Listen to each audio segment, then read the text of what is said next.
ഏയ് എന്താ ആത്മഹത്യ കാട്ടുന്നത്? എന്താണ് ഞാൻ ചോദിക്കട്ടെ, പ്രശ്നം പരിഹരിക്കാം. ഞാൻ ചോദിക്കട്ടെ, നിങ്ങൾ മരിക്കലേ മുമ്പ് ഞാൻ ചോദിക്കട്ടെ കാര്യം എന്താണ്? നിങ്ങൾ ആത്മഹത്യ ചെയ്തോളൂ. അതിന് മുമ്പ് ഒരു 10 മിനിറ്റ് നിങ്ങൾക്ക് പറയാനുള്ള കേൾക്കും, എന്നിട്ട് നിങ്ങൾ എന്താ ചെയ്തോളൂ.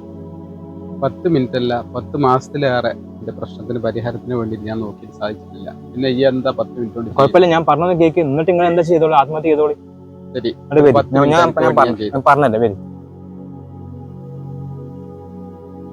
വരി, ഇവിടെ ഇരിക്കി. എന്താ എനിക്ക് പറയാനുള്ളത്? എന്താ നിങ്ങളുടെ പ്രശ്നം? എൻ്റെ പ്രശ്നങ്ങൾക്കൊന്നും എനിക്ക് പരിഹാരമാക്കാൻ പറ്റില്ല. എൻ്റെ പ്രശ്നങ്ങൾ, എനിക്കൊരുപാട് കടങ്ങളുണ്ട്. മാത്രമല്ല, നാട്ടിലൊന്നും ആരും ഒരു വിലയും കൽപ്പിക്കുന്നില്ല. ഒരു നിലയ്ക്ക് ഒരു ബിസിനസ്സോ കാര്യങ്ങളോ ഒന്നും ചെയ്തിട്ടൊരു നേട്ടമൊന്നും കിട്ടുന്നില്ല. ഒരു മാർഗ്ഗമില്ലാത്തൊരവസ്ഥയിൽ ഞാനിങ്ങനെ ഒരു മാർഗ്ഗം. അതിന് ആത്മഹത്യ എന്തെങ്കിലും മാർഗം ഉണ്ടാവുമോ?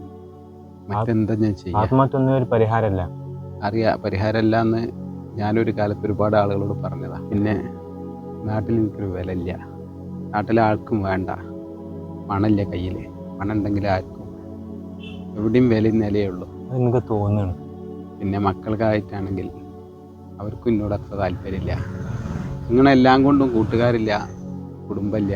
അങ്ങനെ തോന്നും. കാരണം നമ്മളെ മരിച്ചു കഴിഞ്ഞാൽ അപ്പം നമ്മൾ ജീവൻ്റെ വില നമുക്ക് മനസ്സിലാവുള്ളൂ.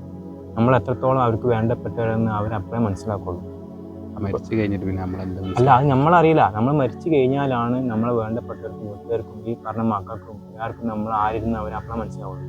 നമ്മളെന്തെങ്കിലും ഒരു കുഴപ്പം ചെയ്തു പോകും. നമ്മുടെ ജീവിതം എന്ന് പറഞ്ഞാൽ, നമ്മൾ ദൈവം തന്ന ജീവിതം ദൈവം തന്നെ എടുക്കാൻ അവകാശമുള്ളൂ.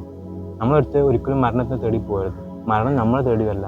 ആ സമയമാകുമ്പോൾ നമ്മൾ പോവുക, അത്രേ ഉള്ളൂ. ഇതൊക്കെ പറഞ്ഞാൽ എൻ്റെ കാര്യങ്ങൾക്ക് പരിഹാരമാകുമോ? അല്ല, അതിന് നമ്മൾ എന്ത് കാര്യങ്ങളും പ്രതിസന്ധിയാളൊന്നും നേരിടാൻ തയ്യാറാവണം. ഇത്രയും കാലം നേരിട്ടാ പോകുന്നത്, എങ്ങനെ നേരിടാനാണ്?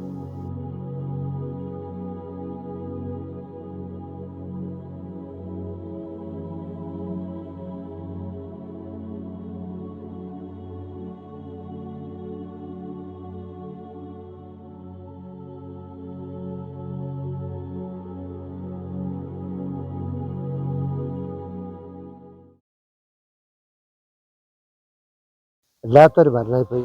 ആക്ച്വലി പറഞ്ഞു, ആ കുടുംബത്തിന് ആകെ ഒരു അത്താണിയല്ലേ.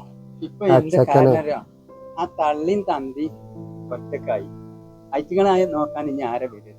കുടുംബം നോക്കാൻ ആ കുട്ടി മാത്രമല്ല, വല്ലാത്തൊരു കഷ്ടം. ആലോചിച്ച വിചാര പാവാണ് ചെയ്യാൻ. നമ്മള്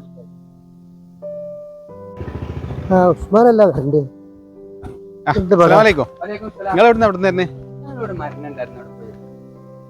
അതെല്ലേ, ആര് മരിച്ച്? നമ്മളെ കുടുംബത്തിലെ ഒരു പയ്യനാണ്.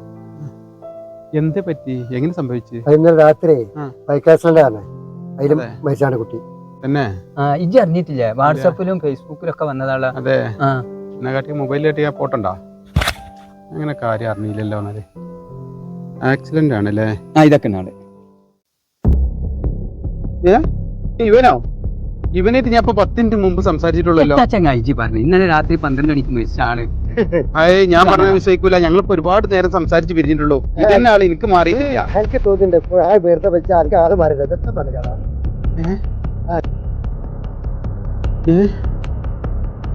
ഇവനെ തന്നെയാണല്ലോ ഞാൻ കണ്ടത്. ഇതെന്താ മായം?